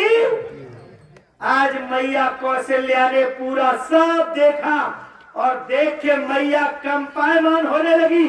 बोले जो नहीं देखा था आज मैं इनके मुंह में, इसका मतलब ये है ये बेटा नहीं है, ये सर्वेश्वर स्वामी है। प्यारे भाई बहनों, जब ये मैया थोड़ा अचंभित हुई, प्रभु ने लीला समेटी और देखो माया का पर्दा डाला, आगे प्रक्रिया आगे बढ़ गई। ये कथा, ये कहानी हमने आपके बीच में क्यों रखी, आप लोगों को पूजा ये करनी है और कुछ लोग कर रहे थे, इसलिए बाबा जी ने संदेश भेजा कि जो लोग ऐसी पूजा कर रहे थे उन्हें ये संदेश मिल जाएगा, धीरे से वो भी इस पूजा में लग जाएंगे। अब इससे भावार्थ क्या है, प्यारे भाई बहनों, जब बाबा जी की बात सुनोगे, सुनकर और जब मैया कौशल्या की तरह हमारा भाव होगा, क्या भाव होगा, अरे बाबा जी की जो बातें सुनाई गई हैं ये बिल्कुल 100% सत्य दिखाई दे रही है। अब हम लोगों को क्या करना है, हम लोगों को पूजा करने जाना है। तो पूजा जब करने जाओगे, ऐसे मंदिर में आपको पूजा करने जाना है, प्रभु इधर भी मिले और प्रभु उधर भी मिले। बाबा जय गुरुदेव जी महाराज का कथन है, बच्चों मैं यहाँ भी मिलूंगा, मैं वहां भी मिलूंगा। अरे बच्चे जब जय गुरुदेव बोलोगे, जान जाने लगे, भारी मुसीबत में पड़ जाओ, जय गुरुदेव बोलना, मैं वहां भी आपकी मदद करूंगा। तो देखो, जैसे मैया कौशल्या आश्चर्यचकित थी कि इधर भी राम उधर भी राम, ऐसे ही मेरे प्यारे भाई और बहनों, जब आप इधर सत्संग में सुन रहे कि इधर भी प्रभु, और जब मथुरा में जाओगे उधर भी प्रभु, तो इधर उधर जब जाओगे मैया कौशल्या की तरह आप लोग जब अचंभे में पड़ोगे, तो इसी बीच में आपको पूरे विश्व का दर्शन, पूरे आदि से अंत तक का, अंत से आदि तक का, कहां से सृष्टि की शुरुआत हुई, कहां इसका अंत है, सारी दुनिया समझ में आ जाएगी। जब मां कौशल्या ये जान लेगी कि इन्हीं के मुख में सब कुछ है, उसी दिन से जान लेगी कि ये लल्ला नहीं है, ये तो बहुत बड़ी पावर है, चीज है। ऐसे ही मेरे प्यारे भाइयों बहनों, आप लोगों को बाबा जी को बाबा जी मत समझना, ये राम की तरह बहुत विस्मित चीज है। इधर देखोगे यही मिलेंगे और उधर देखोगे यही मिलेंगे। जहां देखोगे, कोने में देखोगे, अंधेरे में देखोगे, जल के अंदर देखोगे, प्राण जा रहे हो वहां देखोगे। प्यारे भाई बहनों, ये आपकी मदद करेंगे। तो अगर ऐसे प्रभु की भक्ति करनी है तो कौशल्या का नाम अव्वल दर्जे पर जिस तरीके से गिना जा रहा, आगे चल के आपका भी नाम अव्वल दर्जे पर गिना जाएगा। अगर ऐसी भक्ति कौशल्या की तरह करना चाहते हो तो असुरों की तरह करोगे, क्या मिलेगा आप जाने, आपका काम। इसलिए बाबा जय गुरुदेव जी महाराज हर तरीके से आपको समझाने का प्रयास कर रहे। जैसे समझो आप समझ लो, समझना आपको है। वो दिन दूर नहीं जिसके लिए बाबा जी ने निवेदन किया है। बाबा जी ने कहा है आगे चलकर देखो, अभी तो हमारे बच्चे समझा रहे, अगर आप लोग नहीं मानोगे तो इसके लिए आगे की प्रक्रिया भी निर्धारित है इनके पास। क्या राम 3 दिन खड़े रहे समुद्र के पास रास्ता मांगने के लिए, समुद्र ने कतई नहीं सुनी, हाथ जोड़ते रहे, नहीं सुनी। 3 दिन हो गए और जब उन्होंने धनुष बाण निकाला, सोई तुरंत सामने आ गया और रास्ता बताने लगा। नाथ नील नल कप दो भाई और लड़काई रे आशीष, तुम्हारे ही सेना में 2 ऐसे इंजीनियर हैं, नल और नील, और जब वो इस तरीके से ये पुल बनाएंगे काम हो जाएगा। 3 दिन से हाथ जोड़ते रहे, समुद्र पर कोई असर नहीं पड़ा, और जब निकाला तीर सोई रास्ता बताने लगा। बाबा जी ने कहा हाथ जोड़ते जोड़ते हमारे बच्चों की रेखाएं घिस रही हैं। जैसे राम ने तीर तरकस उठाई, ऐसे ही आगे मुझे भी कुछ करना पड़ेगा। क्या करना पड़ेगा? बाबा जी ने कहा चीन, अमेरिका, पाकिस्तान, भारत, जब इन देशों में परमाणु बम की लड़ाई लगेगी, 3 मिनट में भगवान याद ना आ जाए तो इस बाबा से बाबा मत कहना। ये बाबा जय गुरुदेव जी महाराज कह के गए। बाबा जी ने कहा है पूरे विश्व की व्यवस्था 18 मिनट में स्वाहा हो जाएगी, शॉर्ट सर्किट की तरह। गुरु महाराज ने कहा, सूरदास जी कह के गए हैं 12 कोस पर एक चिराग दिखाई देगा। इसलिए बाबा जी चाहते हैं कि लोगों की अधिक से अधिक बचत हो सके। इसलिए जगह जगह ये निर्देश देते हुए, संदेश देते हुए, अन्य विनय विनती प्रार्थना करते हुए ये प्लेटफॉर्म पर आप लोगों को आने के लिए प्रेरित किया जा रहा है। ये प्लेटफॉर्म तैयार है, आप इधर आ जाओ, लड़ाई अब लगने वाली है। कुछ लोग कहेंगे ये कब लगेगी? बाबा जी ने समय निर्धारित नहीं किया, लेकिन बाबा जी ने एक बात जरूर कही है। क्या?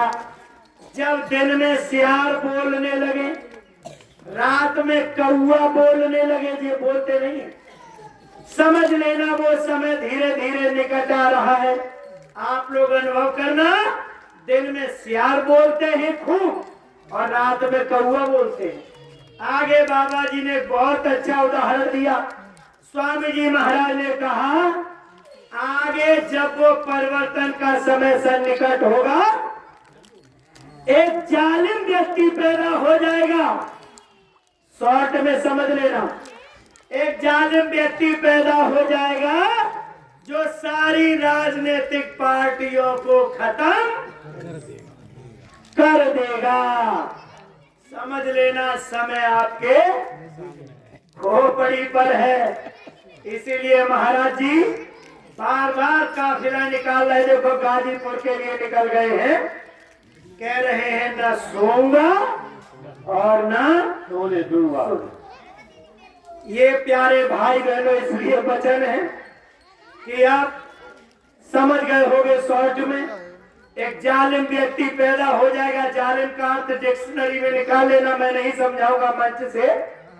एक जालिम व्यक्ति पैदा हो जाएगा जो सारी राजनीतिक पार्टियों को धीरे से खत्म कर देगा। अब कोई आप लोग को मत करना, गुरु महाराज की वाणी है। समय अपनी मोड़ ले रहा है, इसलिए प्यारे भाई और बहनों समय ज्यादा अब नहीं है। तो जो लोग अब तक बाबा जी के पास नहीं आए हैं, बहुत कुछ आपको सुना दिया गया है। ज्यादा सुनाएंगे आप भूल जाएंगे। इन्हीं शब्दों को आप लोग पुनरावृत्ति करके जल्दी से बाबा जी के प्लेटफॉर्म पर आ जाओ, रामादल में जल्दी से कूद जाओ। विभीषण की तरह राम आपके लिए तैयार खड़े हैं कि आओ लंकाधिपति आपका स्वागत है। जबकि रावण लंका का राजा है, लेकिन राम ने घोषणा कर दिया कि आप लंका के हाथ से राजा हैं। इसके बाद कुछ ही समय बीता, रावण मारा गया और विभीषण लंका के राजा बने। क्या तारीख है?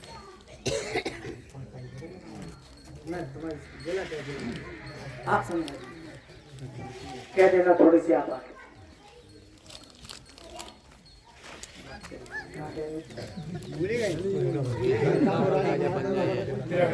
विभीषण से कहा कि आओ लंकाधिपति आपका स्वागत है। बाबा जी ने कहा है कि बच्चों आगे वाले बच्चे पीछे और पीछे वाले बच्चे जो नए लोग हैं जल्दी से जुड़ जाओ। जुड़ने के बाद आपकी संज्ञा सबसे पहले होगी, आपका स्थान ऊंचा होगा, आप 1 नंबर पर गिने जाएंगे। हम लोग तो पिछलग्गू हैं आपके, इसलिए आप लोग देरी मत करो। अगर ये शब्द सही लगे हो तो रात को चारपाई पर बैठकर जब सोने के लिए जाओ तो समझना कि जो बातें बताएंगे क्या ये सच थी। अगर सही मालूम पड़े, रामचरितमानस अगर आपके पास न हो तो आप जरूर मांग लेना। ये वैसे रामचरितमानस हर एक घर में होना चाहिए। ये क्यों होना चाहिए? एक कारण है। 4 वेद बिल्कुल ठेठ संस्कृत में लिखे हुए हैं, कोई नहीं समझ सकता था उन 4 वेदों को, इसलिए कुछ सरल किया गया। 6 शास्त्र बनाए गए कि कुछ ये सरल इनकी विधाएं कर दी जाए। प्यारे भाई बहनों 6 ये शास्त्र बनाए, कुछ सरल कर दिया जाए, लेकिन नहीं। 18 पुराण फिर बनाए कि कुछ वेदों को और सरल कर दिया जाए, लेकिन वेद फिर भी समझ में नहीं आए। 4 वेद 6 शास्त्र 18 पुराण, और देखो फिर बनाए 9 व्याकरण कि व्याकरण से एक हलंत एक बिंदी निकल जाएगी, इसका अर्थ क्लियर हो जाएगा, लेकिन फिर भी ये वेद समझ में नहीं आए। प्यारे भाई बहनों, अब महात्माओं ने देखा कि जब इनके लिए इतना सब किया गया, अब ये कैसे क्या करें। ये महर्षि वाल्मीकि ब्रह्म के समान हो जरूर गए, लेकिन इन्होंने रामायण को पूरा संस्कृत भाषा में ही लिख दिया। आगे चल के बाबा जी देख रहे हैं तो अपनी दिव्य दृष्टि से कि आगे तो लोग इंग्लिश मीडियम में पढ़ेंगे, इंग्लिश मीडियम पढ़ेंगे, संस्कृत के पास जाएंगे नहीं, लेकिन हिंदी मारे कूटे तो रहेगी। हिंदी तो मारे कूटे रहेगी, इसे कोई नहीं हटा सकता। बाबा जी ने इसलिए निश्चित किया, राजापुर गांव में बैठकर 7 कांडी रामायण श्री रामचरितमानस प्योर हिंदी भाषा में लिख दिए और लिखने के बाद पद्य खंड में लिखा। बाद में गुरु महाराज ने लिख दिया अंतिम में आरती में, गावत वेद पुराण अष्टदश 6 शास्त्र सब ग्रंथन को रस। रामचरितमानस में 4 वेद 6 7 18 पुराण सबक में उसका निचोड़ लिख दिया। तो जो निचोड़ वाली चीज है उसका तो सम्मान हमारे यहाँ होना चाहिए। तो श्री रामचरितमानस वैसे हर घर में होना चाहिए, अगर नहीं भी है इसलिए होना चाहिए क्योंकि बाबा जी ने कहा आगे जब हम संदेशा भेजेंगे अपने बच्चों से तो कम से कम घर में निकाल के पढ़ तो लोगे, अरे सुन के जाओगे सत्संग में। अब रामचरितमानस है नहीं 10 घर में भी, रामचरितमानस मिलेगी नहीं पूरे गांव में। अब कहोगे कि जय गुरुदेव वालों ने कहा तो ठीक था, रामायण ही नहीं मिले, देखे कहा। फिर धीरे धीरे इस बात के ऊपर आ जाएगी धूल, और फिर धूल पे धूल, और फिर कही हुई बात पे अच्छी सी मोटी परत लग जाएगी। फिर आप धीरे से अलग हो जाएंगे और जो कर रहे थे उसी में फिर लग जाएंगे। अगर रामचरितमानस कहीं है उसे पढ़ोगे तो बुद्धि में यानी ठेस लगेगी, और जब ठेस लगेगी प्यारे भाई बहन तो बाबा जी की बात आपको अच्छी जरूर लगेगी। तो रामचरितमानस सबके घरों में होना चाहिए। चलो नहीं है तो हमें उपाय बता रहे, एंड्रॉइड मोबाइल में जो लगे रहते हैं उधर से उधर, अरे इसी पे निकाल लेना, पढ़ लेना। प्यारे भाई बहनों, अगर सत्य बात लगे तो जल्दी से लग जाना। अब ज्यादा कुछ कहते हुए कितना अब ज्यादा कुछ कहते हुए देखो हम तो अपनी बाणी को यही विराम करेंगे। हमारे उपाध्यक्ष जी, हमारे जिले के उपाध्यक्ष साहब माननीय श्याम सिंह जी मौजूद हैं। देखो अधिकारी हैं हमारे, आपका बहुत ही स्वागत है। तो कुछ 2 शब्द समय का ध्यान रखेंगे हम सब लोग। देखो दूर दूर लोगों को जाना है। साथ देखो हम तो अपनी बात केवल इतनी सी ही समय के जा रहे।